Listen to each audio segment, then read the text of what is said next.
3 tahun telah berlalu sejak Mbah Rono dan istri misteriusnya lenyap dari pondok tua di pinggiran Alas Purwo. Rumah itu kini ditutupi lumut. Pepohonan liar merambat hingga ke atap. Dan tidak ada seorang pun yang berani mendekat, bahkan si pencari kayu sekalipun. Namun, pada malam Jumat Kliwon di awal bulan Suro, sesuatu yang lama terkunci mulai bangkit. Seekor burung gagak besar terbang melintasi desa. Matanya merah menyala, dan suaranya serak seperti suara manusia tua. Ia hinggap di atap musyola, dan seketika listrik di desa padam total. Di tempat lain, seorang anak kecil bernama Adit mengalami mimpi aneh. Dalam mimpinya, ia melihat 7 anak laki-laki berdiri di lingkaran cahaya. Wajah mereka pucat, mata mereka hitam tanpa bola mata, dan dari tubuh mereka tidak ada bayangan. Salah satu dari mereka mendekat dan berkata, "Katakan pada orang tuamu, gerbang timur sudah terbuka kembali. Kami akan pulang." Adit terbangun dalam keadaan demam tinggi. Ia terus menghija, menyebut nama Mbah Rono berulang kali. Orang tuanya panik dan memanggil seorang ustaz kampung. Tapi saat ustaz mulai membaca ayat-ayat ruqyah, seluruh lampu di rumah padam, dan kaca jendela pecah sendiri. Kabar cepat menyebar.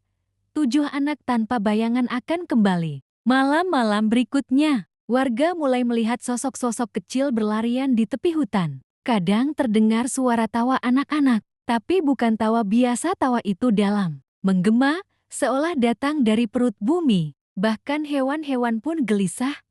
Ayam tidak berkokok, kambing enggan makan, dan anjing desa melolong sepanjang malam. Sampai suatu pagi, seorang warga bernama Pak Didik menemukan telapak kaki anak-anak di sekitar rumah Mbah Rono.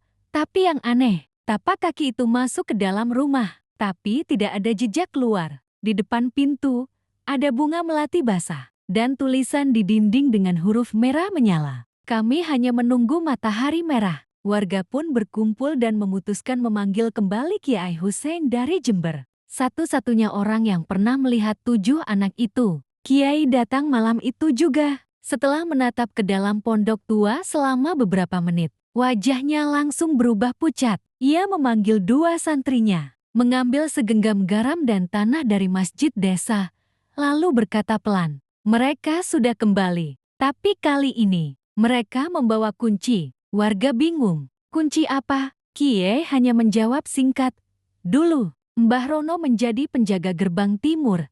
Sekarang, anak-anaknya yang akan membuka gerbang itu. Dan jika gerbang itu terbuka, dunia manusia akan bersatu dengan dunia yang tidak terlihat." Malam itu, Kiai membuat pagar gaib di seluruh desa. Tapi saat azan subuh berkumandang, seluruh ayam berkokok dalam irama terbalik suara mundur. Dan dari arah timur, tepat di balik hutan Alas Purwo, matahari terbit dengan cahaya merah darah. Dan di bawahnya, berdiri 7 anak kembar. Mereka menatap desa tanpa ekspresi, berdiri berjajar, tanpa bayangan, tanpa suara. Dan di belakang mereka,